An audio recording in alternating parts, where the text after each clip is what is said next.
Mnataka niseme jambo? Wako watu hata kama ukiwapenda unapoteza muda, kwa sababu damu ya familia yao ni wabishi vile vile. Yaani hata kama ukimbeba hivi, umembeba hivi mgongoni, unashangaa mgongoni churr churr, damu ya familia yao, hawabebeki hivi. Unajua mtu unayempenda kwa ukaribu zaidi ndiye baadaye anakuumiza kwa ukaribu zaidi. Unajua hivyo? Daudi anasema afadhali angekuwa mtu mwingine, sio wewe ndugu yangu, tuliyeingia nyumbani mwa Bwana pamoja. Aliyeniumiza sio mtu wa mbali, ni wewe ndugu yangu. Afadhali angekuwa mwingine. Anaongelea nani? Anaongelea Absalomu.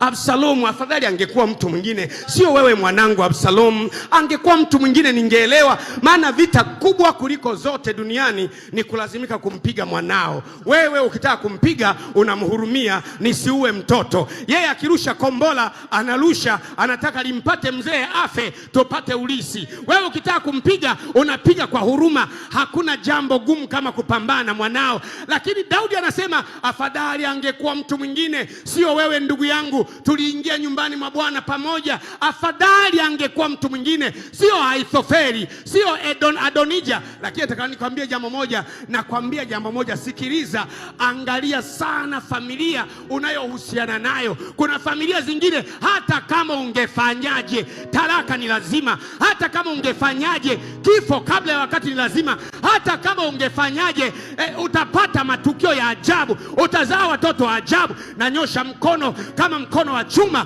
kwenye damu ya familia yenu, na ikomboa familia. Na amuru damu ya Yesu ingie ndani ya familia yako. Hebu sema fire, sema fire. Ninaamuru moto upite ndani ya familia yenu katika jina la Yesu. Kwa baba yako, kwa mama yako, kwa kaka yako, kwa ndugu zako, kwa rafiki zako, kwa ukoo wako. Ninaamuru moto upenye ndani ya familia yako kwa jina la Yesu.